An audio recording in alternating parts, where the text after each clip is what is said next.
Hello guys, welcome in Doers academy. आज के हम इस वीडियो में डिस्कस करने वाले हैं आरआरबी ग्रुप डी का जो 2 दिसंबर 2025 को शिफ्ट थर्ड में जो पेपर हुआ था उसमें साइंस से किस टाइप के क्वेश्चन पूछे गए थे। तो उन सभी क्वेश्चनों को यहाँ पे हम डिटेल में डिस्कस करने वाले हैं, जिससे आप लोगों के आने वाले आगामी जो आरआरबी ग्रुप डी का पेपर लगा हुआ है उसमें आप लोगों को फायदा हो सके। हमारा जो ये क्वेश्चन करने का तरीका होगा, इस पर केवल हम उनके आंसर न देख के उसके डिटेल में सोल्यूशन को भी देखेंगे, जिससे नेक्स्ट जो आपका पेपर हो उस पर आपको उस टाइप से अगर कोई अदर क्वेश्चन भी पूछे तो उनको भी आप सॉल्व कर सकें। साथ में हम जो न्यूमेरिकल्स हैं उनके कुछ शॉर्ट ट्रिक्स और फार्मूलों को कैसे याद रखें वो भी इस वीडियो में देखेंगे, क्योंकि आरआरबी में कई बार न्यूमेरिकल भी काफ़ी ज़्यादा पूछे जाते हैं। तो उन न्यूमेरिकलों के लिए आपको फार्मूले, कौन सा फार्मूला उसमें अप्लाई होगा, उन सभी फार्मूलों को भी याद रखना और किस तरीके से कम टाइम में उसकी वैल्यू को फाइंड आउट करना, ये सब हम इस वीडियो में देखने वाले हैं। तो चलिए दोस्तों स्टार्ट करते हैं। पहला क्वेश्चन है, निम्नलिखित में से कौन सा विकल्प एक रासायनिक गुणधर्म को संदर्भित करता है। अर्थात यहाँ पे किसके बारे में बात कर रहा है, यहाँ पे हमसे रासायनिक गुणधर्म के बारे में बात करना चाह रहा है कि रासायनिक गुणधर्म की क्या प्रॉपर्टीज होती है। तो पहले जान लेते हैं कि रासायनिक गुणधर्म होता क्या है। किसी पदार्थ के गुणों को मुख्यतः दो भागों में बांटा जा सकता है। पहला होता है भौतिक गुणधर्म, दूसरा होता है रासायनिक गुणधर्म, अर्थात केमिकल प्रॉपर्टीज और फिजिकल प्रॉपर्टीज। तो देखिए, भौतिक गुणधर्म उनको बोलते हैं वे गुण जिनमें पदार्थ की रासायनिक संरचना नहीं बदलती, अर्थात उसमें कहीं भी कोई चेंजेस करें, कोई परिवर्तन करें तो उसमें उसके जो केमिकली प्रॉपर्टीज है यानी उसकी संरचना है उसमें कोई भी परिवर्तन नहीं होगा। जबकि रासायनिक गुणधर्म में अर्थात रासायनिक परिवर्तन किया जाए तो उसमें अभिक्रिया का जो संरचना है वो पदार्थ की पूरी तरीके से रासायनिक गुणधर्म बदल जाएगा। यानी उसकी रासायनिक गुणधर्म का परिवर्तन होता है जब कभी केमिकल चेंजेस होगा। तो जिनमें परिवर्तन हो जाए वो केमिकल यानी केमिकल प्रॉपर्टीज के अंतर्गत आएंगी। और केमिकल प्रॉपर्टीज के अंतर्गत क्या कहता है, जैसे हम किसी चीज को जलाना, burning, rusting, reaction with air यानी वायु में अभिक्रिया करना। जैसे कई कुछ ऐसे मेटल्स, नॉन मेटल्स होते हैं जो एयर के साथ बहुत तेजी से रिएक्शन करते हैं। रस्टिंग, ये भी एक तरीके से जंग लगना, लोहे में जंग लगना, ये भी कहीं ना कहीं एक रासायनिक परिवर्तन है, अर्थात रासायनिक गुणधर्म में ही परिवर्तन होता है। जबकि भौतिक गुणधर्म में लिक्विडिटी, मेल्टिंग पॉइंट अर्थात गलनांक, बॉइलिंग पॉइंट, क्वथनांक, कलर, रंग, डेंसिटी, घनत्व, तो ये जो प्रॉपर्टीज हैं ये सारे गुणधर्म आपके भौतिक गुणधर्म से संबंधित रखते हैं, क्योंकि इनमें किसी में भी आप परिवर्तन क्यों ना करें उससे उसकी रासायनिक संरचना में कोई भी परिवर्तन नहीं होता। जैसे लिक्विडिटी, अब बात करते हैं कि हमारा जो ऑप्शन में है वो क्या क्या दे रखा है। तो यहाँ पे देखिए बात करें, पहला है तरलता अर्थात लिक्विडिटी, गलनांक, मेल्टिंग पॉइंट, क्वथनांक, बॉइलिंग पॉइंट और वायु में जलन अर्थात वायु में जलन, या इसको कहें in the presence of air, हम किसी चीज को जला रहे हैं। तो वायु में किसी चीज को जलाना, तो जलाते हैं किसी चीज को तो वो आपका रासायनिक परिवर्तन अर्थात रासायनिक गुणधर्म में परिवर्तन दिखाएगा। लेकिन यहीं पे एक चीज और याद रखिएगा, अगर हम जैसे पेपर है या लकड़ी है इसको कट करेंगे तो वो भौतिक परिवर्तन होगा, अगर उसको जलाएंगे तो रासायनिक परिवर्तन कहलाएगा। तो इसका डी ऑप्शन करेक्ट है। ए, बी, सी ये तीनों आपके भौतिक गुणधर्म से संबंधित है, अर्थात भौतिक परिवर्तन को दर्शाते हैं। अब इनके बारे में देख लेते हैं कि ये तरलता का क्या मतलब होता है। देखिए, तरलता यह पदार्थ की बहने की क्षमता, अर्थात कोई पदार्थ जैसे हवा है, पानी है, वो किस तरीके से बह सकते हैं उसी को बोला जाता है तरलता यानी लिक्विडिटी।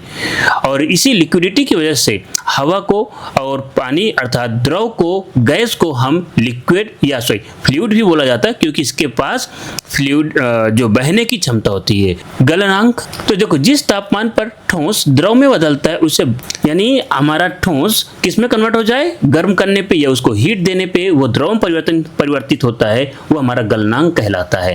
क्वथनांक, जिस तापमान पर द्रव गैस में बदलता है अर्थात द्रव को, लिक्विड को हमने हीट किया और वो गैसीय स्टेट में कन्वर्ट हो गया। जैसे पानी का जो हमारा क्वथनांक होता है वो 100 डिग्री सेल्सियस होता है, जबकि जो पानी का गलनांक होता है वो 0 डिग्री सेल्सियस होता है। तो ये जो आपके अदर तीन ऑप्शन है उनके बारे में भी आपको थोड़ा सा ध्यान ध्यान रखिएगा। हमारा इसका डी ऑप्शन करेक्ट है। चलिए नेक्स्ट क्वेश्चन की तरफ बढ़ते हैं। नेक्स्ट क्वेश्चन है v मीटर पर सेकेंड वेग से गतिमान m द्रव्यमान के एक पिंड की गतिज ऊर्जा x जूल है। अब बात समझिए, कोई एक पिंड पहले गतिमान है और उसके पास गतिज ऊर्जा है और वो गतिज ऊर्जा x है। यदि उसी पिंड को हम वेग क्या कर दें, 4v कर दें, अर्थात 4 गुना से वेग में परिवर्तन करते हैं, तो गतिज ऊर्जा का मान कितना होगा। यहाँ पे पूछा, ध्यान से देखिए, गतिज ऊर्जा का मान कितना होगा, ना कि गतिज ऊर्जा में कितना परिवर्तन हो रहा है। दोनों में थोड़ा सा चेंजेस होता है, क्वेश्चन किसी भी तरीके से घुमा के पूछ सकता है। तो पहले यहाँ पे समझते हैं गतिज ऊर्जा का फार्मूला क्या है। तो यहाँ पे जैसे काइनेटिक एनर्जी अर्थात गतिज ऊर्जा का जो फार्मूला होता है हाफ mv², ये हमारा फार्मूला हुआ। अब फार्मूले में आपको क्या करना है, सिंपल सा पहले जो हमारा एक फार्मूला, अगर मान लीजिए आपको डायरेक्ट ट्रिक नहीं याद आ रही है तो आप फार्मूले से करिए। यहाँ पे देखिए इनिशियल यानी स्टार्टिंग में आपका v वेलोसिटी है, तो प्रारंभिक हमारा जो काइनेटिक एनर्जी है अर्थात गतिज ऊर्जा x जो क्वेश्चन में दे रखा है वो 1/2 mv² होगा। जब आप इसकी गति को 4 गुना कर देते हैं तो उस केस में यही काइनेटिक एनर्जी यानी 4v का होल स्क्वायर होगा, और 4v का होल स्क्वायर करेंगे तो 16v² रहेगा, अर्थात ये 16 टाइम्स हो जाएगा प्रारंभिक गतिज ऊर्जा के। तो इसको हम यहाँ पे लिख देंगे कि जो हमारी बाद की काइनेटिक एनर्जी है वो 16 गुना हो जाएगी प्रारंभिक, तो हमारा आंसर है डी। लेकिन इसमें इस तरीके से आप सॉल्व करेंगे तो उसमें लगभग आपको मे बी 1 मिनट का टाइम लग जाए। तो इसको और डायरेक्ट भी कैसे कर सकते हैं उसको समझते हैं। तो देखिए डायरेक्ट करना है, यहाँ पे देखिए एक चीज नोटिस करिए, क्या हमने द्रव्यमान में परिवर्तन किया? जी नहीं, द्रव्यमान में कोई परिवर्तन नहीं हो रहा। और जब द्रव्यमान में परिवर्तन नहीं हो उस समय हमारी जो गतिज ऊर्जा होती है, गतिज ऊर्जा वो डायरेक्टली प्रोपोर्शनल अर्थात समानुपाती होती है वेग स्क्वायर का।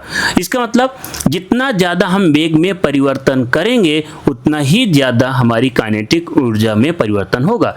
पहले कितनी थी वेलोसिटी? v थी, अब हमने 4 गुना कर दिया, यानी पहले अगर हमारी काइनेटिक एनर्जी कुछ भी रही हो, मान लेते हैं x जो कि क्वेश्चन में दे रखा है, यहाँ पे जो x दे रखा है, तो बाद में हमारी काइनेटिक एनर्जी कितने टाइम हमने चेंज किया? 4v, अर्थात यहाँ पे v² करी तो 4v का जो स्क्वायर करेंगे तो 16v² होगा, अर्थात पहले तो केवल v² थी, बाद में 16v², अर्थात हमारी 16 टाइम्स हो जाएगी। तो यहाँ पे हमने ये मिडिल में आप देखिएगा, ये हमने सर इसको सराउंडिंग से सर्कल कर दिया, यानी डायरेक्ट आप वहाँ पे क्या कर दीजिए, उसके प्रोपोर्शनल कर दीजिए। तो यहाँ पे आप बिना ये फार्मूला ज़्यादा डिटेल में किए डायरेक्ट आप क्वेश्चन देखिए, आपको ज़्यादा कुछ नहीं करना पड़ेगा। वो 14 जो 4v है उसको 16 कर दीजिए, 4 का स्क्वायर 16 डायरेक्ट हो गया। अब एक चीज और ध्यान रखिएगा, क्वेश्चन में अभी पूछा नए गतिज ऊर्जा का मान कितना, लेकिन यहाँ पे अगर ये पूछता गतिज ऊर्जा में परिवर्तन कितना हुआ, अर्थात क्वेश्चन में बदल के भी पूछ सकता है कि परिवर्तन कितना। तो परिवर्तन के केस में देखिए नई आपकी गतिज ऊर्जा 16 है और पुरानी कितनी v थी, अर्थात देखो 16v² माइनस 1v² करिए तो यहाँ पे 15v² होगी। तो ये आपकी नई गतिज ऊर्जा होगी, यानी आप दोनों का अंतर भी एग्जाम में पूछ सकता है। तो नई है 16x, पुरानी है केवल x, तो हमारी क्या हो जाएगी जो परिवर्तन वो 15x से परिवर्तन होगा। इसको भी ध्यान में रखिएगा। साथ में यहाँ पे जो स्थितिज ऊर्जा उसका फार्मूला भी देख लीजिए। पोटेंशियल एनर्जी स्थितिज ऊर्जा mgh होता है, अर्थात मास गुणते गुरुत्वीय त्वरण गुणते ऊंचाई, और कार्य का जो फार्मूला होता है वर्क इक्वल टू फोर्स यानी जो बल गुणते विस्थापन के दिशा का कोण कि कितने दूरी में, क्योंकि अगर ये थीटा इक्वल टू अगर 90 डिग्री है तो हमारा वर्क डन 0 होता है। इस चीज को बिल्कुल याद रखिएगा। मान लीजिए आपका विस्थापन x एक्सिस में हो रहा है और फोर्स y एक्सिस में हो रहा है, तो आपका जो वर्क होगा वो आपका 0 होगा। नेक्स्ट क्वेश्चन की तरफ चलते हैं। नेक्स्ट क्वेश्चन है अयस्कों को भर्जन की प्रक्रिया द्वारा उनके संबंधित ऑक्साइडों में परिवर्तित किया जाता है। अब देखिए यहाँ पे कौन से प्रोसेस की बात कर रहा है, भर्जन प्रोसेस की बात कर रहा है, यानी भर्जन प्रोसेस से किनको यानी कौन से वो अयस्क हैं जिनको हम ऑक्साइडों में परिवर्तित कर सकते हैं। तो पहले एक चीज ये भी आपको मालूम होगा कि जो भी हम मेटल्स हो गए, नॉन मेटल्स धातु निकालते हैं वो कहीं ना कहीं पृथ्वी में किसी न किसी अयस्क से हम उसको प्योरीफाई शुद्ध करते हैं। यानी वो किसी के साथ कोई कंपाउंड बना के, चाहे वो कार्बोनेट का हो सकता है, सल्फाइड का हो सकता है, या कोई अदर भी हो सकता है, उनको फर्दर हमें प्योरीफाई करने की ज़रूरत होती है। तो सामान्यतः जो कार्बोनेट और सल्फाइड वाले जो हमारे धातु होती हैं, या जिनके आयन अयस्क आपके कार्बोनेट सल्फाइड हो गए, तो वहाँ पे दो प्रोसेस ज़्यादा फेमस होता है, जिसे बोलते हैं रोस्टिंग अर्थात भर्जन, और कैल्सिनेशन अर्थात निष्पादन कहें, या इसको निष्तापन भी कह सकते हैं। तो ये भी नाम याद रखिएगा, निष्तापन। तो ये दो ज्यादा फेमस है, भर्जन और निष्तापन। भर्जन रोस्टिंग क्या है, देखो जब सल्फाइड अयस्कों को वायु या ऑक्सीजन की उपस्थिति में, याद रखिएगा किसको, सल्फाइड को यहाँ पे गर्म किया जा रहा है, सल्फाइड को ऑक्सीजन की उपस्थिति में अत्यधिक गर्म किया जाता है, तब वो अपनी संबंधित ऑक्साइडों में बदल जाए, भर्जन कहलाता है। और क्वेश्चन में यही पूछा था भर्जन के बारे में, अर्थात इसका कौन सा बी ऑप्शन सही हुआ, सल्फाइड के बारे में। अच्छा, साथ में आप और भी देख लीजिए, जैसे जिंक सल्फाइड है, जिंक सल्फाइड को ऑक्सीजन की प्रेजेंस में हम गर्म किए तो जिंक ऑक्साइड और सल्फर डाइऑक्साइड हुआ, यही प्रोसेस है आपका भर्जन। इसके साथ अदर ऑप्शन की बात करें, जैसे यहाँ पे कार्बोनेट है, तो कहीं पे कोई मेटल कार्बोनेट है, उसको आप क्या शुद्ध करना चाहते हैं, तो मेटल कार्बोनेट को या मेटल कार्बोनेट के अयस्कों को आपको शोधन करने के लिए कैल्सिनेशन अर्थात निस्तापन या निस्यादन जो प्रोसेस है उसका हम यूज करते हैं। भर्जन का कार्बोनेट में यूज नहीं किया जाता। सल्फाइड का हमने बात कर ही लिया। क्लोराइड, अगर मान लीजिए कोई भी जो आपका अयस्क है उसमें क्लोराइड प्रेजेंट है, तो क्लोराइड अयस्कों का शोधन विलयन अर्थात लीचिंग द्वारा किया जाता है। यहाँ पे जैसे आपका नमक हो गया NaCl, इसको किसी भी यौगिक में, धातु यौगिक में घोलकर वहां से हम इसका प्योरीफाई कर सकते हैं। फिर इसी तरीके से सल्फेट है, तो सल्फेट अयस्कों का शोधन ऑक्सीकरण यानी ऑक्सीडेशन प्रोसेस के द्वारा आसानी इजिली इंडस्ट्रियल उपयोग के रूप में किया जाता है। तो हमारा इसका जो अदर ऑप्शन उनके बारे में बात कर लिए, तो ये भी आपके लिए एग्जाम के पॉइंट ऑफ व्यू से आपके लिए इंपॉर्टेंट है। मे भी इस बार सल्फाइड पूछा है, नेक्स्ट टाइम आपसे कार्बोनेट के बारे में पूछ ले या क्लोराइड के बारे में पूछ ले, तो वो भी आप लोगों को आइडिया रहेगा, तो बेटर तरीके से आप वहां पे आंसर दे पाएंगे। चलिए नेक्स्ट क्वेश्चन की तरफ चलें। यदि पृथ्वी और चंद्रमा के बीच की दूरी स्थिर रखते हुए चंद्रमा का द्रव्यमान दोगुना कर दिया जाए, तो पृथ्वी और चंद्रमा के बीच का गुरुत्वाकर्षण बल के बारे में देखो। यहाँ पे किसकी बात कर रहा है, गुरुत्वाकर्षण बल। और हमें पता है गुरुत्वाकर्षण बल क्या होता है, किसी भी दो पिंडों के बीच उपस्थित वह आकर्षण बल जो उनके द्रव्यमानों के गुणनफल के समानुपाती और उनके बीच की दूरी के वर्ग के व्युत्क्रमानुपाती होता है।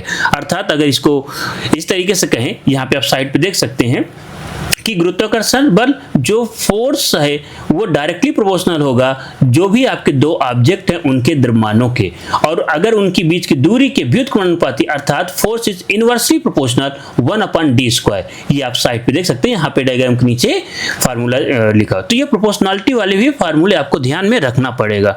अब देखिए इस क्वेश्चन पे अगर यहाँ पे एक तो आपका तरीका है कि आप ये पूरे फार्मूले को यूज करिए, जैसे हमने यहाँ पे नीचे दिखा रखा है कि पृथ्वी और चंद्रमा के बीच की दूरी d है। पहले जो पृथ्वी का जो चंद्रमा का मास है वो m था, बाद में हमने उसको डबल कर दिया 2m हो गया। तो यहाँ पे तो हमने पूरा प्रॉपर मेथड है ये कि भाई f डैश पहले निकालिए, स्टार्टिंग में जो बल रहा होगा वो आपका g m m m for जो mm लिखा हुआ है मास ऑफ जो मून है, और जो me है मास ऑफ अर्थ है, और इनके बीच की दूरी d² यानी पहले जो प्रारंभिक बल है f है। पहले जब हमने मास को डबल कर दिया अर्थात जो चंद्रमा के मास को डबल दुगुना कर दिया 2 × m, तो यहाँ से आपका जो रिलेशन आएगा, देखो डबल किया किसको, मास को, तो फोर्स भी डबल हो गया। तो ये इतना डिटेल ना करके आप डायरेक्ट यहाँ पे प्रोपोर्शनलिटी पे चलिए, क्योंकि देखो क्वेश्चन में क्या कह रहा है कि दूरी में हमने कोई परिवर्तन नहीं किया। जब दूरी में कोई परिवर्तन नहीं किया अर्थात दूरी हमारी सेम है, तो यहाँ पे जो बल है वो डायरेक्टली प्रोपोर्शनल होगा आपके mass of earth into mass of moon.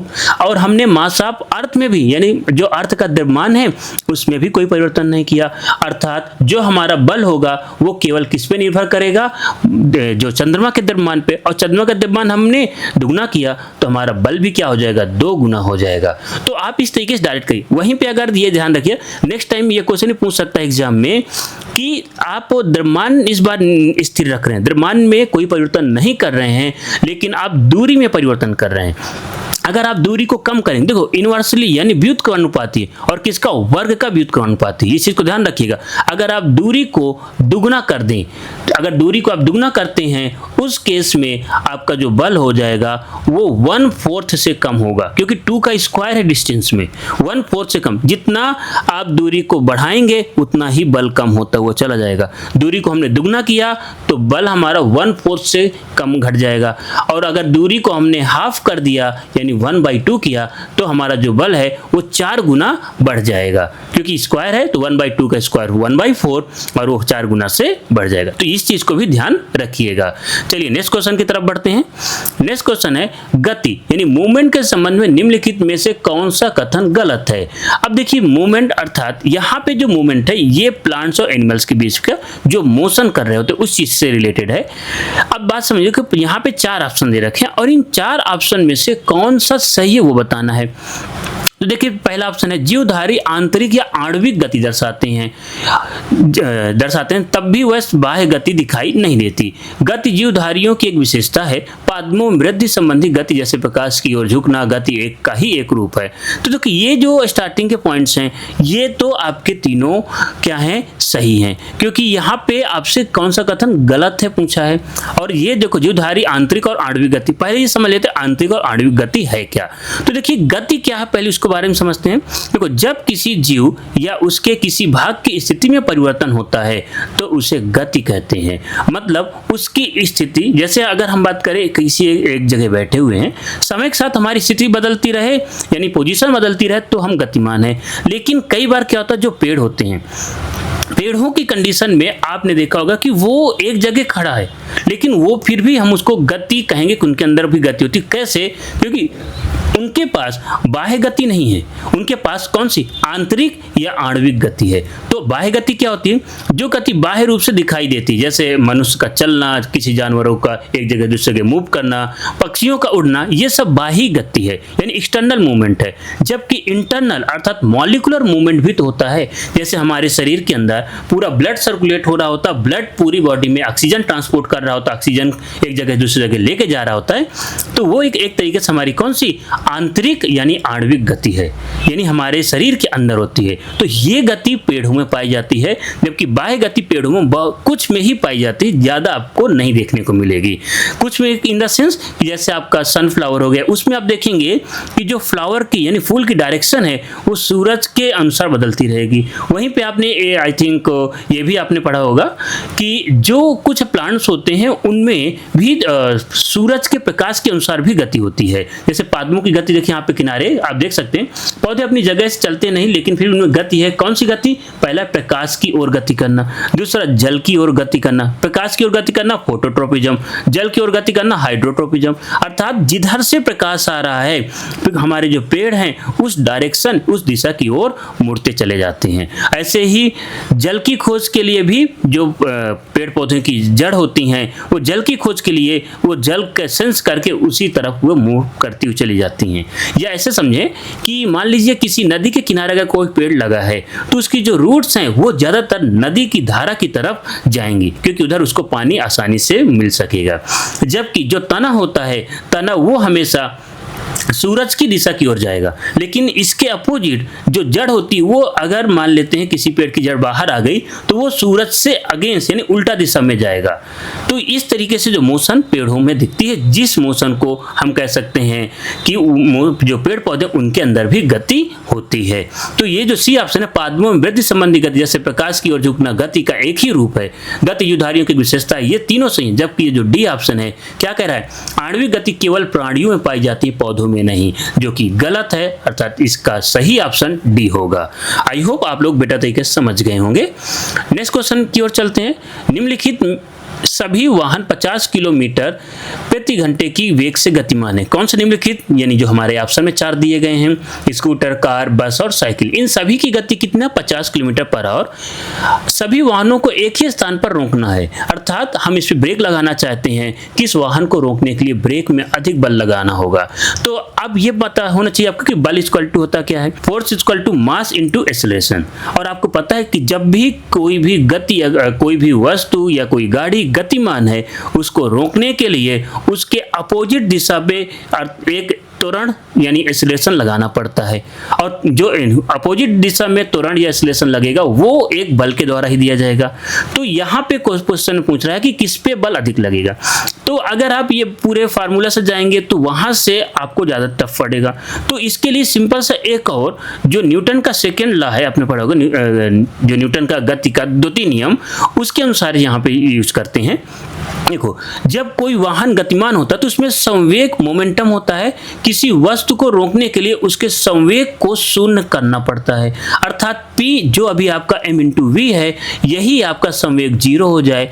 और आपको जो न्यूटन का सेकंड नियम है यही कहता है कि जिसमें जो बल होता है वो मोमेंटम अर्थात जो संवेग में परिवर्तन की दर को बल कहते हैं। ये आप नीचे देख सकते हैं, ये भी हमने संबंध यहाँ पे लिख रखा है। संवेग परिवर्तन का क्या आता है कि F = संवेग में परिवर्तन बटा समय, कितना समय लगा, तो बल हमें ज्यादा से ज्यादा लगाना पड़ेगा तभी जाके वो रुकेगा, अर्थात उसका संवेग 0 करना है। तो आपको केवल एक चीज ध्यान देना है, संवेग। अब देखिए यहाँ पर हमने क्वेश्चन में ये चीज दे रखा है कि जो वेलोसिटी है वो सभी की वेलोसिटी सेम है, अर्थात जो v है वो सबके लिए कितना हो गया, 50 हो गया, 50 km/h। अर्थात अब हमारा जो संवेग होगा वो वेलोसिटी समान होने पे अब किस पे निर्भर करेगा, मास पे अर्थात द्रव्यमान पे। संवेग जिसका ज्यादा उस पे अधिक बल। संवेग किसका ज्यादा होगा, तो इस डायग्राम में देखिए जो बस है, बस का ज्यादा होगा द्रव्यमान, फिर उससे कम कार का, फिर स्कूटर, फिर सबसे हल्की साइकिल होगी। अर्थात जब बस का द्रव्यमान सबसे ज्यादा होगा तो बस में सबसे ज्यादा संवेग होगा, और संवेग को आपको 0 करना है। अर्थात संवेग जब आपका जितना ज्यादा संवेग है उस पर उतना ही ज्यादा बल लगाना पड़ेगा, अर्थात सी ऑप्शन आपका करेक्ट होगा। चलिए नेक्स्ट क्वेश्चन की तरफ चलते हैं। इस क्वेश्चन में बस इस चीज का याद रखिएगा कि जो संवेग जिसका ज्यादा है, सबसे शॉर्ट आप क्वेश्चन देखिए, यहाँ पे वेलोसिटी सेम है, जिसका संवेग ज्यादा उस पे आपको अधिक बल लगाना पड़ेगा। नेक्स्ट क्वेश्चन, निम्नलिखित में से कौन सा खाद्य श्रृंखला के प्रत्येक चरण से निर्मित होता है। जैसे इसमें कह रहा है खाद्य श्रृंखला के बारे में पूछा जा रहा है, यानी फूड चेन, या एक तरीके से फूड वेव के बारे में पूछ रहा है। तो फूड जो वेव है वो कई सारी फूड चेन से मिलकर बनती है। तो यहाँ पे वही सी फूड चेन, तो उस पे किससे मिलकर बना है, कौन कौन से उसके चरण होते हैं। तो यहाँ पे बात करें, जैसे पहला ऑप्शन दिया ओजोन लेयर, फिर पोषी स्तर ट्रॉपिक लेवल, समताप मंडल स्ट्रेटोस्फीयर लेवल, ट्रोपोस्फीयर लेवल। तो एक्चुअल में अगर आपने थोड़ा सा भी ध्यान दिया कि देखो ओजोन लेयर ये, इससे कोई फूड श्रृंखला कोई मतलब नहीं, समताप मंडल ये स्ट्रेटोस्फीयर लेवल, ट्रोपोस्फीयर ये तो एटमॉस्फेयर के लेवल है, यानी एटमॉस्फेयर की जो अलग अलग हमारी परतें होती हैं उनके नाम है। ओजोन ये भी आसमान में पाई जाती है, तो इनसे खाद्य श्रृंखला कोई रिलेशन नहीं, यानी इसका बी ऑप्शन पोषी स्तर ही बचा है। अब इसके खाद्य श्रृंखला के बारे में भी डिटेल में देख लेते हैं कि हमारी जो फूड चेन क्या होती है। तो देखो फूड चेन जीव एक दूसरे पर निर्भर करते हैं। आप देख सकते हैं कि जितने भी जो प्लांट्स हैं, एनिमल्स हैं, उनका जो फूड है वो प्लांट्स ही बनाते हैं। बाकी सभी आपका हेटेरोट्रॉप्स अर्थात परपोषी होते हैं, किसी न किसी दूसरे से अपना भोजन लेते हैं। केवल प्लांट्स यानी पौधों के पास ये क्षमता होती है कि वो अपना भोजन खुद बना पाते, लेकिन कुछ पौधे भी होते हैं जो अपना भोजन खुद न बना के वो किसी दूसरे अर्थात परपोषी तरीके से अपने भोजन ग्रहण करते हैं। इसका सबसे अच्छा एग्जाम्पल आप लोगों के आसपास जो अमरवेल होता है, कई बार आपने देखा होगा कि पेड़ों के ऊपर एक येलो कलर की पतली सी रेसे जैसे स्ट्रक्चर काफी ज्यादा ढक लेते हैं जो बड़े पेड़ों को, तो वो जो पतली स्ट्रक्चर होती है उसी को अमरवेल कहते हैं। तो वो एक तरीके से दूसरे खुद भोजन नहीं बना रहा है, दूसरे से भोजन लेके अपना काम चला ले रहा है, तो वो आपका क्या हो जाएगा, परपोषी। लेकिन जो कुछ हरे पौधे होते हैं वो अपना भोजन खुद बनाते हैं। अब इसी प्रकार से जो जीव हैं, कोई भी एनिमल्स आपका खुद भोजन नहीं बनाएगा, वो दूसरे से लेगा, तो सारे परपोषी हैं। तो उन्हीं कई स्तरों को यहाँ पे बात की जा रही है। जैसे हमारा जो प्रथम पोषी स्तर है उससे उत्पादक यानी हरे पौधे कहते हैं, और ये हरे पौधे कहाँ से, सन से यानी सूरज से सनलाइट लेंगे, सूरज से सनलाइट लेके अपना भोजन खुद बनाते हैं, जैसे घास। द्वितीय पोषी स्तर शाकाहारी होते हैं, यानी जो पेड़ पौधों को खाते हैं, जैसे यहाँ पे टिड्डा जो आपकी घास खा रहा है। तृतीय जो पोषी स्तर मांसाहारी, जो ये प्राइमरी यानी आप यहाँ पे मेढक को देख सकते हैं, मेढक टिड्डा को खाएगा, अर्थात ये मांसाहारी हो गए, यानी तृतीय पोषी स्तर। इसी तरीके से चतुर्थ पोषी स्तर जिसे शीर्ष उपभोक्ता भी कह सकते हैं, कि आप देखिए यहाँ पे देख सकते हैं कि जो मेढक है उसको सांप खा रहा है, तो मेढक को सांप खाए, फिर सांप को ईगल खा ले रहा है। तो यानी यहाँ पे हमने देखिए पंच स्तर तक की दिखा दिया। हो सकता है कोई फूड यानी जो फूड चेन है वो आपकी 6 या 7 तक भी जाए, या 2 या 3 में ही खत्म हो। तो तो जरूरी नहीं है। लेकिन यहाँ पे मोस्ट इंपॉर्टेंट क्या है कि जो पोषी स्तर है वो आपको ध्यान रखना है कि पोषी स्तर से मिलकर ही फूड चेन बनती है। साथ में यहाँ पे एक और चीज लिखा हूँ, ये भी काफी ज्यादा इंपॉर्टेंट है, 10% रूल, अर्थात जो एनर्जी ट्रांसफर का 10% रूल। तो ऊर्जा एक पोषी स्तर से अगले पोषी स्तर पे अपनी ऊर्जा का ट्रांसफर करती है। एक्चुअल में जितने भी एनिमल्स या जो भी हम दूसरी चीज ईट करते हैं उसका मेन मोटिव है हमारा एनर्जी को लेना। अब हमें कितनी एनर्जी मिलेगी, तो वही उसी को कि भाई अगर हम प्लांट्स को खा रहे हैं या एनिमल्स को खा रहे हैं तो उससे हमें कितनी एनर्जी मिलेगी। तो मान लीजिए कोई एक एनिमल, जैसे यहाँ पे ग्रास ओपर ने घास को खाई और घास के पास आपके पास 10 जूल एनर्जी है, तो उस एनर्जी का 90% जो प्लांट्स है वो अपनी लाइफ साइकिल को चलाने में यूज कर लेंगे और उसका केवल 10% ग्रास ओपर के पास ट्रांसफर होगी। फिर इसी प्रकार से यही 10% एनर्जी मेढक के पास जाएगी, 90% वो खुद कंज्यूम करेगा, फिर यही 90%। तो इस तरीके से देखो, आप देख सकते हैं हर एक अगले ट्रॉपिक लेवल पे एनर्जी का स्तर लगातार कम होता हुआ चला जाता है। वहीं पे अगर प्लांट्स की बात करें तो प्लांट्स के बाद प्लांट्स केवल सन की 1% एनर्जी को ही लेते हैं। अगर जो सन से 100 जूल एनर्जी आती तो उसका केवल 1% एनर्जी का यूज प्लांट्स कर पाते हैं। तो ये कुछ पॉइंट भी आप लोग इसमें याद रखिएगा। चलिए नेक्स्ट क्वेश्चन की तरफ बढ़ते हैं। नेक्स्ट क्वेश्चन है, यदि किसी डिवाइस की रेटिंग 120 वोल्ट पर 90 वाट है तो करंट, एक्चुअली ये यहाँ पे गलत हो गया है, यहाँ पे एक्चुअली जो क्वेश्चन में है वो कर्षित की गई धारा के बारे में बात कर रहा है। कर्षित की गई धारा अर्थात बहने वाली धारा, बहने वाली धारा को पूछा जा रहा है। तो यहाँ पे देखिए क्या दे रखा है आपको, ये 120 वोल्ट अर्थात हमें वोल्टेज दे रखा है और ये 120 एंड 90 अर्थात हमें पावर दे रखा है 90 वाट। तो क्वेश्चन में क्या पूछना चाह रहा है, धारा। तो आपको पता होना चाहिए वोल्टेज और पावर और करंट, इन तीनों का रिलेशन क्या होता है। तो आपको यहाँ पे फार्मूला लिखा, आप देख सकते हैं, power is equal to voltage into current, अर्थात इसको आप ऐसे भी याद रख सकते हैं VIP। तो ये रिलेशन होता है पावर का और वोल्टेज करंट का। तो यहां से आपको निकालना क्या है, करंट निकालना, धारा निकालना है। तो धारा इज इक्वल टू आप डायरेक्ट यूज कर सकते हैं कि करंट निकालना है तो पावर अपॉन वोल्टेज, पावर को वोल्टेज से डिवाइड करिए और आपकी धारा आ जाएगी। तो यहाँ पे आप डिवाइड करके देख सकते हैं कि 0.75 आएगा। तो ये जो आपका ऑप्शन बी करेक्ट है। साथ में देखिए हमने यहाँ पे एक टेबल बना रखी जिसपे आपके और जो इससे रिलेटेड फार्मूले हैं कि आपका करंट का हो गया, विद्युत धारा का हो गया, पावर का हो गया, तो वो सारे यहाँ पे हमने फार्मूले एक साथ लिख दिए हैं। यहाँ पे देख सकते हैं जो वोल्टेज के फार्मूला, वोल्टेज के जो अदर रिलेशन है, वोल्टेज यानी power upon current I, voltage equal to root में P इंटू R भी होता है, वोल्टेज इक्वल टू IR भी होता है। ये IR ओम्स लॉ से निकलता है। इसी तरीके से करंट यानी कि आपको करंट विद्युत धारा को ज्ञात करना है तो विद्युत धारा वोल्टेज अपॉन रेजिस्टेंस, और यहाँ पे I equal to P upon V अर्थात power upon voltage, I equal to root में P इंटू R भी होता है। पावर निकाले तो पावर के 3 फार्मूले, वोल्टेज इंटू करंट, नेक्स्ट है करंट का स्क्वायर इंटू रेजिस्टेंस यानी प्रतिरोध, फिर तीसरा है वोल्टेज का स्क्वायर डिवाइड बाई प्रतिरोध अर्थात रेजिस्टेंस। और इसी तरीके से आप रेजिस्टेंस निकालने के जो फार्मूला होते हैं वो पहला है R equal to V upon I, यही ओम्स लॉ भी है।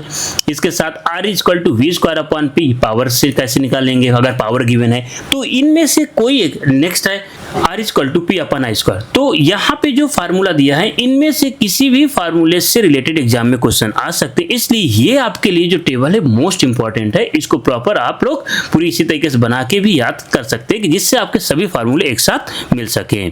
चलिए नेक्स्ट क्वेश्चन की तरफ चलते हैं। नेक्स्ट क्वेश्चन है उत्तल दर्पण द्वारा निर्मित प्रतिबिंब के बारे में निम्नलिखित में से कौन सा कथन सही है। देखिए क्वेश्चन है किसके बारे में पूछ रहा है, उत्तल दर्पण के बारे में अर्थात कॉन्वेक्स मिरर के बारे में पूछ रहा है। तो कॉन्वेक्स मिरर के बारे में पहले जानते हैं कि कॉन्वेक्स मिरर यानी एक स्फेरिकल यानी गोली दर्पण का एक पार्ट होता है। इन जनरली गोली दर्पण आपके 2 प्रकार के होते हैं, उत्तल और अवतल, कॉन्वेक्स एंड कॉनकेव मिरर। तो यहाँ पे देखिए जो उत्तल दर्पण तो इसकी जो परावर्तक सतह बाहर की ओर होती उभरी हुई होती है, अर्थात कुछ इस तरीके से बाहर की ओर सरफेस इसकी उभरी होगी। यह दर्पण हमेशा छोटा, सीधा और आभासी प्रतिबिंब बनाता है। ये मोस्ट इंपॉर्टेंट है। जो कॉन्वेक्स मिरर है वो हमेशा छोटा ही बनाएगा प्रतिबिंब, सीधा रहेगा और आभासी अर्थात वर्चुअल होगा। यहाँ पे आप देख सकते हैं जब हमारा जो ऑब्जेक्ट है अर्थात जो वस्तु है वो अनंत में कहीं रखी है, तो अनंत पे कहीं रखा हुआ तो हमारे जो इमेज बनेगी वो आपकी कहाँ पे फोकस पे मिलेगी, अर्थात बिल्कुल पॉइंट साइज ही रहेगी। तो जो भी क्या होगा आपका आभासी प्रकार की होगी, आभासी और सीधी वस्तु वहां पे बनेगी। तो ये चीज भी आप याद रखिएगा, अर्थात जो आपका कॉन्वेक्स यानी उत्तल दर्पण है वो छोटा, सीधा और आभासी प्रतिबिंब भी देता है।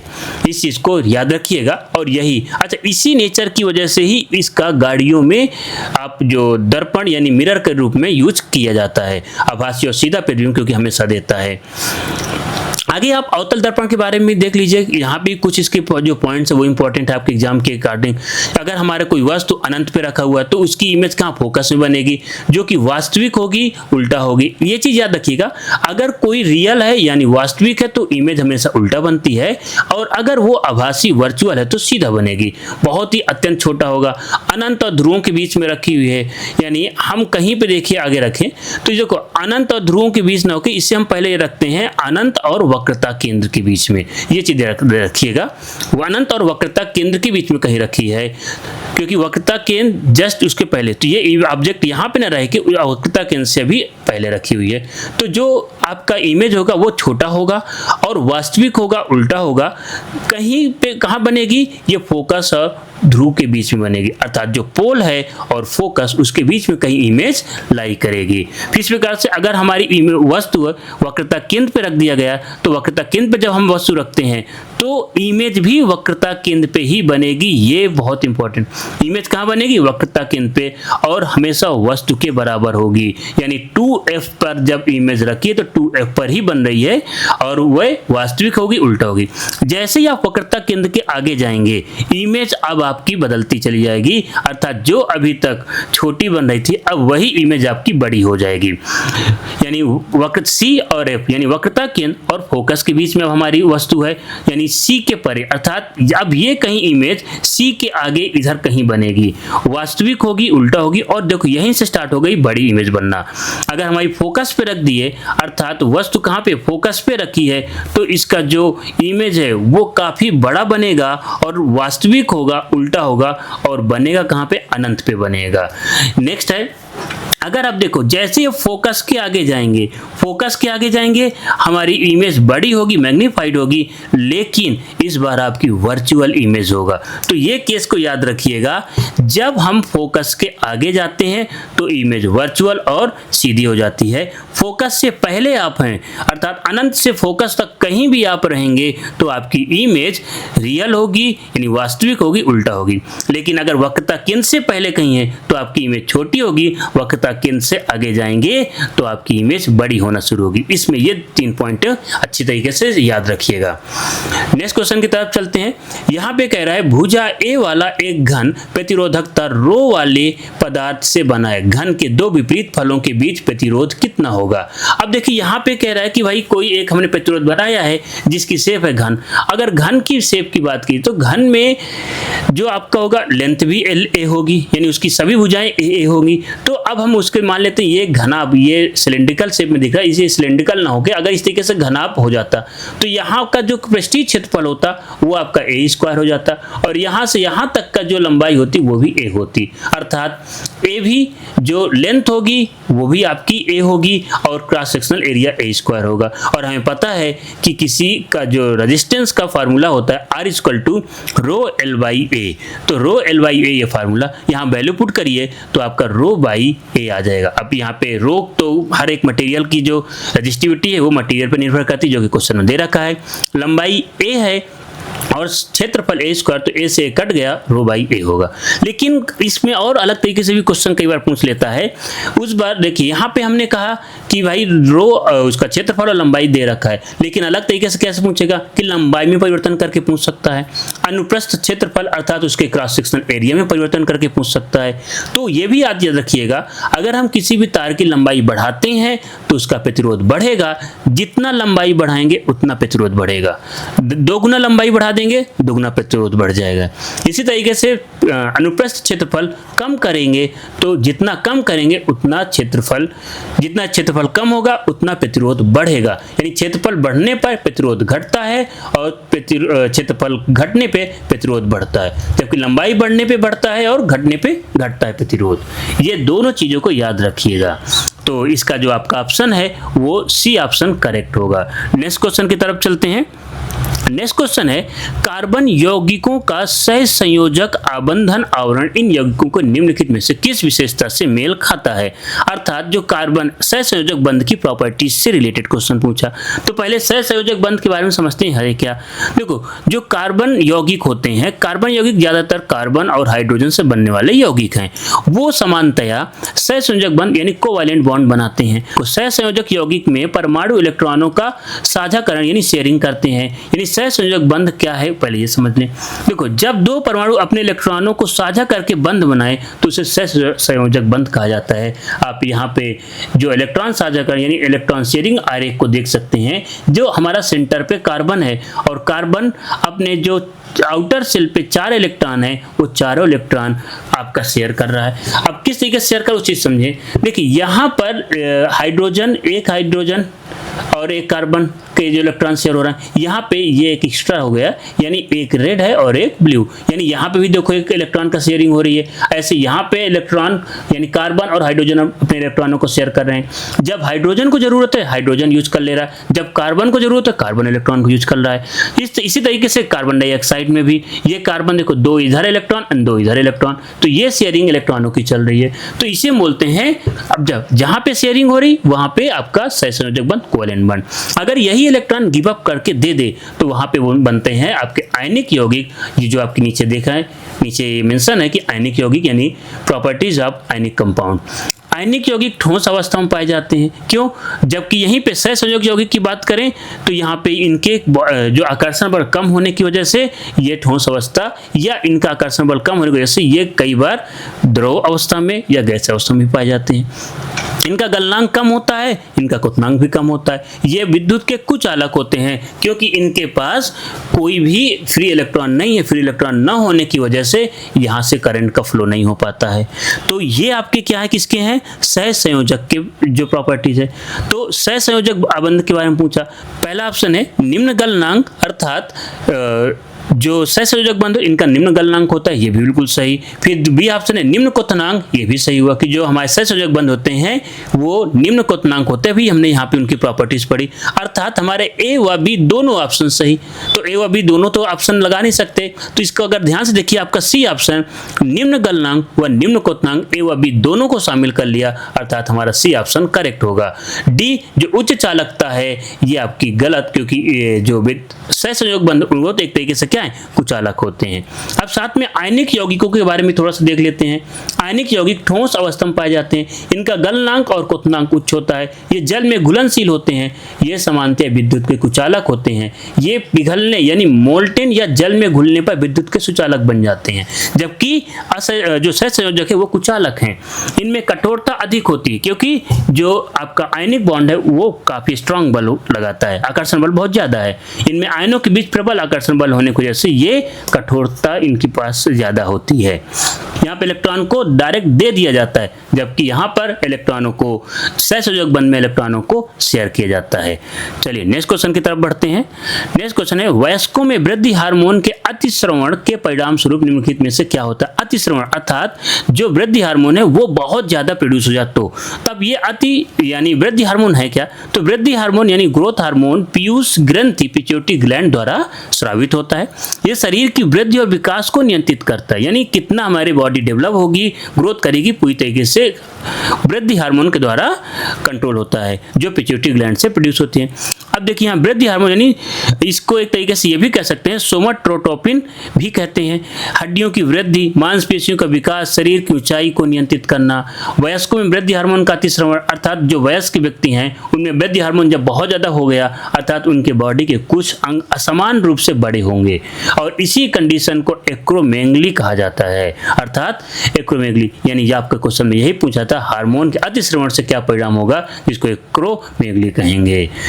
तो अगर यहीं पे जस्ट एक चीज याद रखिए, अतिश्रवण है एक्रोमेगली, लेकिन अगर ये अतिश्रवण के बजाय बहुत कम प्रोड्यूस हो या एक तरीके से हार्मोन की बहुत कमी हो जाए, उस समय आपकी बॉडी ग्रोथ नहीं करेगी और आप ड्वार्फिज्म हो जाएंगे, अर्थात छोटे हाइट के हो सकते हैं, आपकी बॉडी उतनी ग्रोथ नहीं हो। अधिक श्रवण से एक्रोमेगली, अच्छा एक्रोमेगलिटी का एक दूसरा नाम भी है विशाल कायिकता, अर्थात गिगैक्टिज्म भी कह सकते हैं, कि जैसे आपका खली की हाइट आप देख सकते हैं काफी बड़ी है, तो उसके केस में यही ग्रोथ हार्मोन बहुत ज्यादा स्रावित हुआ, जिसकी वजह से हाइट बहुत ज्यादा बढ़ गई। अगर यही कम होता तो फिर ड्वार्फिज्म, ये भी याद रखना, उसके जस्ट अपोजिट ड्वार्फिज्म यानी छोटी हाइट हो जाएगी। नेक्स्ट क्वेश्चन की तरफ चलते हैं। ग्लूकोज का आणविक द्रव्यमान कितना है? तो ग्लूकोज के आणविक द्रव्यमान की बात हो रही है, जैसे कार्बन 12 यूनिट, हाइड्रोजन 1 और ऑक्सीजन 16। तो अब हमें आणविक द्रव्यमान निकालना, तो आणविक द्रव्यमान कैसे निकालते हैं? तो पहले आणविक द्रव्यमान निकालने के लिए ग्लूकोज का फार्मूला आपको पता होना चाहिए। तो ग्लूकोज का फार्मूला C6H12O6 है। आणविक द्रव्यमान ज्ञात करने के लिए फार्मूला मालूम चल गया। अब फार्मूला मालूम चला तो अब ये निकालते कैसे उसके समझते हैं। तो देखो एक्चुअल में जो आणविक द्रव्यमान है, तो यहाँ पे आप नीचे देख सकते हैं, हमने डिफिनेशन लिख रखी है कि आणविक द्रव्यमान है क्या? किसी अणु में उपस्थित सभी परमाणुओं के परमाणु द्रव्यमान का योग आणविक द्रव्यमान कहलाता है। अर्थात जितने भी उसमें अणु उपस्थित हैं सभी का आप जो परमाणु द्रव्यमान को जोड़ दीजिए। तो ये आप जोड़ते हैं तो देखिए यहाँ पे कितना, कार्बन 6 है, यानी 6 एटम, तो 6 और कार्बन को होता है 12 दे रखा है, तो कितना हो गया 72। इसी तरीके से हाइड्रोजन 12 हैं और हाइड्रोजन एक हाइड्रोजन का 1 है, तो 12 × 1 12U। इसी तरीके से आपके जो ऑक्सीजन 6 हैं तो 6 हो गया और एक ऑक्सीजन का 16 तो 96। इन सबको जोड़ेंगे तो 180U आएगा, अर्थात आपका डी ऑप्शन होगा। अच्छा, साथ में आणविक द्रव्यमान के साथ साथ आप मोलर द्रव्यमान के बारे में भी थोड़ा सा जानकारी रखिएगा। किसी पदार्थ के 1 मोल का द्रव्यमान उसे मोलर द्रव्यमान कहेंगे। यहाँ पे 1 मोल की बात नहीं हो रही है, इसलिए इसको आणविक द्रव्यमान, जितने भी अणु हैं सभी का जो द्रव्यमान होगा आणविक, लेकिन जब हम किसी का 1 मोल की बात करेंगे तो मोलर द्रव्यमान। चलिए नेक्स्ट क्वेश्चन की तरफ चलते हैं। नेक्स्ट क्वेश्चन है, जब कोई व्यक्ति पास किसी वस्तु को देखता है तो सीलरी पेशियों में क्या मोशन या क्या चेंजेस होता है? तो आपको ये मालूम होना चाहिए कि जो सीलरी मोशन है ये हमारी आंखों के एक तरीके से लेंस को एकोमोडेट करने का, या हम ये कहें लेंस को एडजस्ट करने का काम करती है। आप इस डायग्राम में देख सकते हैं, ये हमारा जो मस्कुलर लेंस लगा हुआ है और इसके साइड से मसल्स इसको अटैच होती हैं ये किनारे से, जो इसकी साइज को बार बार घटाती और बढ़ाती रहती हैं। क्योंकि जो हमारी लेंस है, जो नेचर ने हमें लेंस हमारी आंखों में लगा रखा, उसकी पावर वेरिएबल है। तो इस केस में सीलरी मसल्स उसमें चेंज करती हैं। अगर आप किसी पास की वस्तु को देख रहे हैं तो सीलरी पेशियां सिकुड़ती हैं, लेंस मोटा होगा और उससे जो अधिक उत्तल हो जाएगा, थिकनेस बढ़ेगी, उत्तल लेंस बढ़ेगा और फोकस दूरी कम होती चली जाएगी, जिससे पास की वस्तु स्पष्ट प्रतिबिंब रेटिना पे बनाती। क्योंकि जितना ज़्यादा उत्तल होगा उतनी ज़्यादा लाइट को मोड़ेगा और जो बैक साइड में आपकी रेटिना है वहाँ पर आपका प्रकाश पहुँचे। अगर रेटिना पे नहीं बनेगा तो इमेज हमें धुंधली दिखेगी। दूर की वस्तु देखना है, सीलरी पेशियां शिथिल हो जाएंगी और लेंस पतला होगा, फोकस दूरी बढ़ जाएगी, जिससे दूर की वस्तु आपकी रेटिना पे बन सके। तो ये दोनों केसेस इस तरीके से हमारी आंख की जो सीलरी मसल्स है वो एडजस्ट कर रही होती हैं। तो क्वेश्चन में क्या पूछा है? पास की वस्तु के लिए, पास की वस्तु के लिए हमारी सीलरी मसल सिकुड़ेंगी और लेंस मोटा होगा। ये दोनों केसेस आप बिल्कुल याद रखिएगा। इसमें पास की है, अगली बार हो सकता है दूर की वस्तु के बारे में भी पूछ ले। तो इस तरीके से ये आपके लिए काफी इंपॉर्टेंट है। तो चलिए नेक्स्ट क्वेश्चन की तरफ बढ़ें। अगला क्वेश्चन है, एक सफेद ठोस तंतु HCl के साथ अपक्रिया करके गैस बनाता है जो चूने के पानी को दूधिया कर देता है। अब ये चीज याद रखिए, जो इसके पीछे लिखा हुआ चूने के पानी को दूधिया कर देता है, और आपको ये निश्चित रूप से पता होगा कि चूने के पानी को दूधिया करने वाला जो कंपाउंड है वो कार्बन डाइऑक्साइड है। ये आपने आई थिंक 9th 10th में, क्लास 7th 8th में भी इसकी टेस्टिंग पढ़ी होगी। तो ये काफी इंपॉर्टेंट है। तो कार्बन डाइऑक्साइड, जैसे ही हमने कैल्शियम यानी चूने के पानी कैल्शियम हाइड्रोक्साइड CaOH का होल ट्वाइस डायग्राम में देख सकते हैं। तो जैसे आप कार्बन डाइऑक्साइड फ्लो करेंगे तो कैल्शियम हाइड्रोक्साइड है वो रिएक्शन करेगा कार्बन डाइऑक्साइड से और कैल्शियम कार्बोनेट बनाएगा जो येलोइश कलर का कंपाउंड है। तो इसी की वजह से पानी आपका दूधिया हो जाएगा।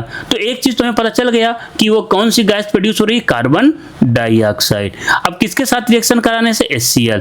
तो अब ये चीज थोड़ा सा ध्यान रखिएगा जो एसिड हैं अर्थात अम्लों की जब रिएक्शन कार्बोनेट के साथ या बाइकार्बोनेट के साथ, ये दोनों याद रखिएगा, कार्बोनेट या बाइकार्बोनेट के साथ कराई जाती है, तो अम्ल कार्बोनेट और बाइकार्बोनेट के साथ रिएक्शन करके कार्बन डाइऑक्साइड गैस, वाटर और मेटल साल्ट का अर्थात धातु लवण का निर्माण करते हैं। ये रिएक्शन याद रखिएगा।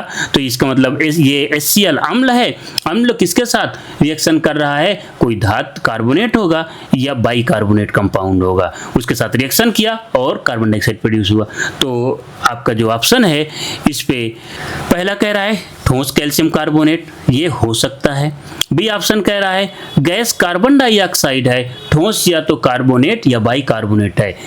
आई थिंक देखो जो ऊपर वाले में कह रहा है कैल्शियम कार्बोनेट है, लेकिन बी वाला उससे ज़्यादा वेरिएबल है, क्योंकि इसने कैल्शियम कार्बोनेट, क्योंकि कहीं से भी ये नहीं फिक्स हो रहा कैल्शियम कार्बोनेट है, क्योंकि कैल्शियम कार्बोनेट के साथ हो सकता है मैग्नीशियम कार्बोनेट हो या कोई अदर कार्बोनेट, मेटल कार्बोनेट भी हो सकता है। तो हम केवल कैल्शियम कार्बोनेट कहें तो ये गलत है।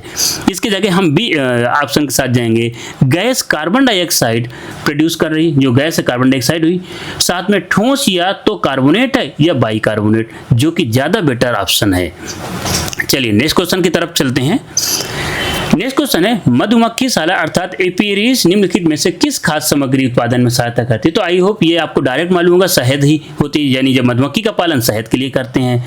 अब इसी को तो मधुमक्खी शाला एपीरी वह स्थान होता है जहां मधुमक्खियों को पाला जाता है। एक तो नेचुरली मधुमक्खियां अपने छत्ता लगाती हैं, दूसरा हम कृत्रिम रूप से उनके छत्ता को बना के भी मधुमक्खी का पालन करते हैं। तो मधुमक्खी का पालन करना एपीकल्चर भी कहलाता है, ये भी याद रखिएगा। और इससे हम शहद और मोम बनती है। तो इसके साथ में आप जो दूध, जो अदर ऑप्शन उनके बारे में थोड़ा समझिए। देखो दूध के लिए हम क्या जो डेयरी फार्मिंग करते हैं, गाय भैंस बकरी को पालन करते हैं। फिर सी ऑप्शन है पोल्ट्री अंडा, अर्थात इसके लिए पोल्ट्री फार्मिंग की जाती है, मुर्गियों का पालन किया जाता है। और जो मुर्गियों का पालन है वो एग्स एंड मीट दोनों के लिए पाया जाता है। इसके साथ मछली के बारे में, अगर मछली जो से फिश फार्मिंग, मछलियों को तालाब टैंक या अलग तरीके से जो मेनली ईटिंग के लिए पाला जाता है। तो ये अदर ऑप्शन, तो हो सकता है अगली बार कोई अदर ऑप्शन देके उसका जो सामग्री के बारे में पूछ सके। चलिए नेक्स्ट क्वेश्चन की तरफ बढ़ते हैं। नेक्स्ट क्वेश्चन, निम्नलिखित में से किस गुणधर्म के कारण एथेनॉल पेट्रोल की तुलना में एक बेहतर वैकल्पिक ईंधन है। तो पहले एथेनॉल के बारे में समझते हैं। देखो एथेनॉल एक तरीके से जो आपका कार्बनिक यौगिक है, यानी जिसे अल्कोहल कहें, जिसका उपयोग ईंधन के रूप में भी किया जाता है। क्योंकि देखो ये पेट्रोल की तुलना में अधिक पर्यावरण अनुकूल, इको फ्रेंडली है। क्यों इको फ्रेंडली है? क्योंकि इसको जलाने पर स्वच्छ ज्वाला देता है, अर्थात कंप्लीट कंबशन होता है, कंप्लीटली कोई भी अदर कार्बन मोनोऑक्साइड जैसे गैसेस नहीं बनती, कार्बन डाइऑक्साइड कंप्लीट कंबशन। साथ में बहुत कम धुआं उत्पन्न करता है, कम प्रदूषण भी फैलाता है, इसलिए एक बेहतर आपका वैकल्पिक सोर्स है। तो आपका जो इसका ऑप्शन होगा, एथेनॉल का दहन स्वच्छ धुआं रहित ज्वाला के साथ होता है, अर्थात ए ऑप्शन करेक्ट होगा। अच्छा, यहाँ पे एथेनॉल और पेट्रोलियम आधारित ईंधन, अर्थात जो हमारे पेट्रोल डीजल वो सब जो हैं, उनके बीच में हमने एक कंपेरिजन भी दे रखा है, तो उसको भी थोड़ा सा जान जाइए। देखिए जो एथेनॉल है उसे हम बोलते हैं रिन्यूएबल सोर्स, अर्थात नवीनीकरण स्रोत। वैसे ही नॉन रिन्यूएबल जो आपका पेट्रोलियम है वो इसको बनने में एक लंबा समय लगता है। कम कार्बन उत्सर्जन, अर्थात एथेनॉल से जो कार्बन का प्रोडक्शन कम, वहीं पे पेट्रोलियम से कार्बन का प्रोडक्शन बहुत ज़्यादा होता है, हाई कार्बन एमिशन करता है। पर्यावरण के लिए मोर इन्वायरमेंट फ्रेंडली है और सबसे मोस्ट इंपॉर्टेंट सस्टेनेबल डेवलपमेंट को सपोर्ट करता है, जबकि ये contributes to climate change, climate change में पेट्रोलियम बहुत ज़्यादा योगदान देता है। तो इनको भी याद रखिएगा। चलिए नेक्स्ट क्वेश्चन पे चलते हैं। नेक्स्ट क्वेश्चन है, जब कोई वस्तु एक वृत्तीय पथ पर नियत चाल से गमन करता है, याद रखिए देखो वृत्तीय पथ पे एक नियत चाल से चल रहा है तो इसकी गति को क्या कहते हैं। अर्थात देखो वृत्तीय पथ में नियत चाल तो एक समान गति, यही इसी के क्वेश्चन में देखो आंसर छिपा हुआ है। वृत्तीय पथ में यानी सर्कुलर मोशन, वृत्तीय गति, नियत चाल एक समान गति, क्वेश्चन पे ही आंसर छिपा हुआ है। तो जैसे इसकी डिफिनेशन की बात करें तो जब कोई वस्तु किसी वृत्त का मार्ग पर समान चाल यानी कांस्टेंट स्पीड से चलती है तो उसकी गति एक समान वृत्तीय गति होती है। ए ऑप्शन इसका करेक्ट है। रैखिक गति क्या होती है? यहाँ पे रैखिक नहीं रैखिक गति है। तो रैखिक गति जब कोई वस्तु सीधी रेखा पर चलती है उसकी गति को रैखिक गति कहते हैं। अरैखिक गति जब कोई वस्तु सीधी न चलकर उसकी दिशा लगातार बदलती रहे, अरैखिक नॉन लीनियर मोशन हो जाएगा। इसी तरीके से यहाँ पे देखेंगे असमान वृत्तीय गति नॉन यूनिफॉर्म सर्कुलर मोशन, जब कोई वस्तु वृत्ताकार पथ पर चलती है पर उसकी स्पीड में नियत नहीं रहती, अर्थात स्पीड लगातार बदलती रहती है, उसे असमान वृत्तीय गति कहते हैं। रैखिक गति के उदाहरण देख सकते हैं, सीधी रेखा में जो चलना, एक ही दिशा में या विपरीत दिशा में भी हो सकती है। रेलगाड़ी का सीधी पटरी पर चलना रैखिक गति का उदाहरण है। अरैखिक गति, जैसे कई बार मोड़ आते हैं, टर्निंग पॉइंट आते हैं, तो गाड़ियां जो वहां पे चलते हैं वो अरैखिक गति हो गया। असमान वृत्तीय गति यानी कि जब हम किसी या अन्य रेगुलर तरीके से झूल रहा है कोई अदर चीज़ों में जिसकी स्पीड कभी ज़्यादा कभी कम, तो आपकी असमान वृत्तीय गति के उदाहरण होंगे। चलिए नेक्स्ट क्वेश्चन की तरफ चलते हैं। नेक्स्ट क्वेश्चन, निम्नलिखित में से कौन सा पादमों में सबसे उन्नत यानी उच्च विकसित, ये उन्नत है, थोड़ा सा आप मिस्टेक हो गई है, ये उन्नत उच्च विकसित सरल स्थायी ऊतक है। अर्थात देखो जो स्थायी ऊतक यानी हमारे अंदर जो या प्लांट्स के अंदर की बात की है, क्योंकि क्वेश्चन प्लांट्स की बात की है, तो प्लांट्स के अंदर दो प्रकार की ऊतक होती है, एक होती है आपकी स्थायी ऊतक और एक होती है अस्थायी ऊतक। अर्थात ये हम दूसरी तरीके से इसको समझें तो मेरिस्टेमेटिक टिश्यूज अर्थात विभाजीय ऊतक और स्थायी ऊतक अर्थात परमानेंट टिश्यूज। तो दो प्रकार की ऊतक कहाँ पाई जाती है? पेड़ों में। क्वेश्चन में किसके बारे में पूछा है? स्थायी ऊतक। तो स्थायी ऊतक कितने प्रकार की होती है, पहले उनके बारे में समझते हैं। तो स्थायी ऊतक पेरेन्काइमा, कोलेन्काइमा, स्क्लेरेन्काइमा। तो ये आपके क्या है? स्थायी सरल स्थायी ऊतक के उदाहरण है। और इसी सरल स्थायी ऊतक के दो आपके जटिल स्थायी ऊतक भी होते हैं जिनको जाइलम और फ्लोएम कहते हैं। तो क्वेश्चन आपका स्थायी सरल स्थायी ऊतक से है। क्वेश्चन में क्या कह रहा है कि पेरेन्काइमा, कोलेन्काइमा और स्क्लेरेन्काइमा इनमें से कौन सा उच्च विकसित है, अर्थात जो लगभग एक तरीके से समझें हर एक प्रकार के पेड़ों में पाई जाती है। तो इसका देखो, पेरेन्काइमा जीवित कोश का पतली भित्ति वाली है, अंतर कोश के स्थान पर उपस्थित है, विभिन्न कार्यों पर निष्पादन करती है और सर्वत्र पाया जाता है। सर्वत्र लगभग पेड़ के हर हिस्से में आपकी पेरेन्काइमा पाई जाएगी। इसी वजह से इसी को बोला जाता है कि ये बहुत ज़्यादा विकसित है, उच्च विकसित है, क्योंकि ये हर पेड़ों में हर हिस्सों में पाई जाएगी। अर्थात आपका सी ऑप्शन करेक्ट होगा। अच्छा, अदर जो ऑप्शन उनके बारे में समझ लेते हैं। जैसे कोलेन्काइमा है, जीवित कोशिकाओं में होती, भित्ति मोटी परंतु कोनों पर अधिक मोटी होती है। और लचीला ऊतक होता है, युवा भागों में पाई जाती है, यानी जो नई सेल्स बनी वहां पे ज्यादातर पाई जाती है। स्क्लेरेन्काइमा मृत कोशिकाओं में पाई जाती है, एक तरीके से भित्ति अत्यधिक मोटी हो जाती है, लिग्निन एक तरीके से मुक्त करती है और यांत्रिक शक्ति अर्थात उसकी स्ट्रेंथ को बढ़ाती है। तो इसका जो आपका सही ऑप्शन है वो आपका पेरेन्काइमा। अच्छा, एक और एरेन्काइमा जो यहाँ पे नीचे मिस हो गया है बताने के लिए, तो एरेन्काइमा ये भी एक तरीके से पेरेन्काइमा का ही रूप है। और इस एरेन्काइमा में क्या होता है कि सेल के अंदर या टिश्यूज के अंदर बीच में कुछ स्पेस बन जाता है और उसमें हवा इंटर करती है, जिसकी वजह से उसका वजन कम होता है और वो पानी यानी जो पत्तियों को पानी में तैरने में हेल्प करती है। एरेन्काइमा ज्यादातर जो वाटर लॉगिंग प्लांट्स होते हैं, यानी पानी पे होने वाले पैदा होने वाले पौधों पे ये काफी ज्यादा एक्टिव रहती है, क्योंकि जिससे वो जैसे आपके कमल की पत्ती होती है वो पानी में तैर सकती हैं। तो वो किसकी वजह से तैरती हैं? एरेन्काइमा की वजह से। अच्छा, साथ में आप ये मेरिस्टेमेटिक टिश्यूज के बारे में भी जानिए, क्योंकि इससे भी कई बार क्वेश्चन टिश्यूज से एक क्वेश्चन हर एक सेट में आप देखेंगे क्वेश्चन है ही।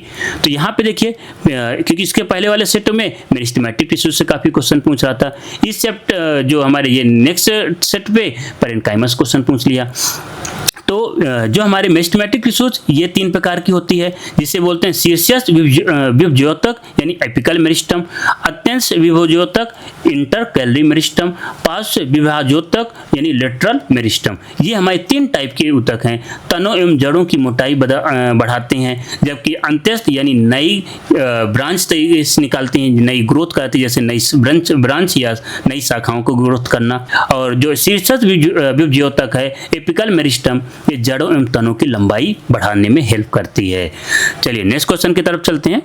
नेक्स्ट क्वेश्चन है, जनन के निम्नलिखित में से किस रूप में नई पीढ़ी के जनन के लिए नर और मादा दोनों लिंग की आवश्यकता होती है? तो अगर नर और मादा दोनों की आवश्यकता अर्थात लैंगिक जनन होगा, और लैंगिक जनन में ही नर और मादा की आवश्यकता होती है। अलैंगिक जनन में केवल एक ही होता है, नर और मादा अलग अलग नहीं होते हैं। चलिए नेक्स्ट क्वेश्चन की तरफ चलें। निम्नलिखित में से किस समूह को HIV संक्रमण का सबसे अधिक खतरा है? तो इसके देखिए जो 4 ऑप्शन है। अच्छा, HIV संक्रमण की बात हो रही है तो HIV कैसे फैलता है? असुरक्षित यौन संबंध, संक्रमित रक्त चढ़ाने से, संक्रमित सुई या सिरिंज के उपयोग से, और संक्रमित मां से शिशु में। और सबसे अधिक खतरा किसे होगा? जो एक से अधिक यौन साथी रखें, अर्थात ऐसे व्यक्ति जिनके एक से अधिक असुरक्षित यौन साथी होते हैं, अर्थात उन पे ज्यादा चांसेस होते हैं। नेक्स्ट क्वेश्चन है, रोगी के हृदय स्पंद की ध्वनि स्टेथोस्कोप के माध्यम से डॉक्टर के कानों तक कैसे पहुंचती है? तो ये क्वेश्चन इसके पहले वाले शिफ्ट में भी क्वेश्चन पूछा गया था और सेम वही क्वेश्चन है, यहाँ तक लैंग्वेज भी सेम ही रखा है। तो एक देखो, हृदय स्पंद से ध्वनि स्टेथोस्कोप से हमारे कानों तक कैसे पहुंचेगी? तो स्टेथोस्कोप में ध्वनि का बहुपरावर्तन होता है। आप यहाँ देख सकते हैं कि जो उसका सबसे आगे वाला सिरा होता है उससे, जैसे हम हार्ट के पास रखते हैं, छाती से सिरा लगाएंगे, उससे साउंड अंदर इंटर करेगी और वही साउंड बार बार रिवाइब्रेट होके जो ट्यूब लगी होगी उसी रिवाइब्रेट होते हुए हमारे कानों तक पहुंचती, अर्थात लगातार परावर्तन करेगा। तो यहाँ पे बहु परावर्तन द्वारा उसको अलग किया जाता है, अर्थात जो स्टेथोस्कोप का फंक्शन है वो आपका सी है। स्टेथोस्कोप में ध्वनि के बहुपरावर्तन द्वारा रोगी के हृदय स्पंदन की ध्वनि डॉक्टर के कानों तक पहुंचती है। अब नेक्स्ट क्वेश्चन की ओर चलते हैं। जैसे यहाँ पे बेकिंग सोडा का रासायनिक फार्मूला, तो ये याद रखिए बेकिंग सोडा अर्थात तो आपका सोडियम हाइड्रोजन कार्बोनेट इसका फार्मूला होता है। साथ में आप ये भी याद रखिएगा वॉशिंग सोडा का जो होता है सोडियम कार्बोनेट होता है। टेबल सॉल्ट अर्थात जो हम नमक खाते हैं उसका सोडियम क्लोराइड फार्मूला होता है। ये तीनों आपके कहीं ना कहीं साल्ट यानी लवण होते हैं, और तो इनके फार्मूले आपको याद रखने का प्रयास करिएगा, और क्योंकि कहीं ना कहीं किसी ना किसी तरीके से इनके फार्मूला यूज करता है। अच्छा, ये जो आपका बेकिंग सोडा है ये हम खाने में यूज करते हैं, बाकी और नमक को इसको भी खाने में यूज करते हैं, सोडियम कार्बोनेट का खाने में यूज नहीं किया जाता है। तो बेकिंग सोडा के गुणों के बारे में बात कर लेते हैं। सफेद क्रिस्टली ठोस होता है, हल्का क्षारीय होता है, पानी में घुलनशील होता है। केक और ब्रेड बनाने में, औषधि यंत्रों में एंटी एसिड। अच्छा, एंटी एसिड का मतलब होता है जब हमारे पेट में जो एसिड की क्वांटिटी या एसिडिटी हो जाती है तो उसको खत्म करने के लिए हम इसका उपयोग कर सकते हैं, उसी को एंटी एसिड कहा जाता है। बेकिंग पाउडर बनाने में भी इसका यूज किया जाता है। चलिए नेक्स्ट क्वेश्चन की तरफ चलते हैं। नेक्स्ट क्वेश्चन है, निम्नलिखित में से कौन सा टिंडल प्रभाव नहीं है? अब पहले बात करें टिंडल प्रभाव है क्या। देखो, टिंडल प्रभाव वह घटना है जिसमें कोलाइडी कण प्रकाश को प्रकर्णित यानी स्कैटर करते हैं, जिससे प्रकाश का मार्ग दिखाई देने लगता है। अर्थात जिस रास्ते से प्रकाश जा रहा है उस रास्ते में ये उस रास्ते को विजुअल कर देते हैं, यानी स्कैटर करके वो पाथ को विजुअल करना ही क्या कहलाता है? टिंडल प्रभाव कहलाता है। तो यहाँ पे आप देखें जो आपको 4 ऑप्शन दिए गए उसमें से पहला है मार्ट यानी स्टार्च, दूसरा है कॉपर सल्फेट विलयन और पायस और दूध। तो एक चीज याद रखिएगा, जो टिंडल प्रभाव है, देखो जब कहीं पे आपका ट्रू सोल्यूशन अर्थात कोई सोल्यूशन होगा उसमें आपको टिंडल प्रभाव नहीं देखने को मिलेगा, और इन चारों में से आपका बी ऑप्शन ही है ट्रू सोल्यूशन। कोलाइड में भी दिखता है ये, और निलंबन में भी दिखाई देता है। अर्थात देखो जब विलयन में विलित कण का माध्य आकार 1 नैनोमीटर से 1000 नैनोमीटर के बीच होता है तो प्रकाश को प्रकर्णित करता है, जिसे कोलाइडल कहते हैं, अर्थात कोलाइडल सोल्यूशन दिखेगा। तो कोलाइडल है स्टार्च हो गया, पायस हो गया, मिल्क हो गया, जो आपके इसमें 3 ऑप्शन दे रखे हैं वो तीनों कोलाइड सोल्यूशन के ही एग्जांपल है। ट्रू सोल्यूशन यानी जो आपका एक प्योर जो आपका सोल्यूशन होगा, जैसे कॉपर सल्फेट विलयन हो गया, नमक का विलयन हो गया, शक्कर का पानी में घोलना, इनमें आपको जो कोलाइडल स्कैटरिंग नहीं दिखेगी क्योंकि इनका जो पार्टिकल का साइज होता है 1 नैनोमीटर से भी छोटा होता है। इसी प्रकार से देखो जिस मिश्रण में बड़े आकार के कण होते हैं जो बैठ जाते हैं और प्रकाश को प्रकांडित करते हैं उसे निलंबन कहा जाता है। तो यानी इसका 1000 नैनोमीटर से बड़ा साइज होगा और इसके पार्टिकल्स धीरे धीरे नीचे सेटल डाउन होते हैं, उसमें भी स्कैटरिंग कई बार देखने को मिलती है, जैसे मिट्टी का पानी, चॉक पाउडर का पानी, रेतीला पानी है आदि। इसी तरीके से अब बात करते हैं जो हमारे 4 ऑप्शन है, जैसे मार्ट क्या है, क्योंकि यह एक कोलाइड है, यह ठोस कण द्रव में फैले होते हैं जिससे टिंडल प्रभाव दिखता है।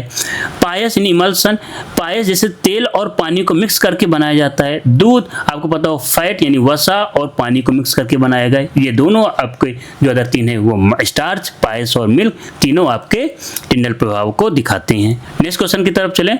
यहाँ पे अवखंडन यानी अलैंगिक प्रजनन के संबंध में कौन सा कथन गलत है, यानी कि यहाँ पे एक तरीके से बात करें जो फ्रेगमेंटेशन की पूछ रहा है कि फ्रेगमेंटेशन में क्या होता है, यानी अलैंगिक प्रजनन प्रजनन का एक उदाहरण है जो फ्रेगमेंटेशन। जब किसी जीव का शरीर कई टुकड़ों में टूट जाता है और प्रत्येक टुकड़ा का नया जीव बन जाता है, उसे हम क्या बोलते हैं? फ्रेगमेंटेशन अर्थात अपखंडन।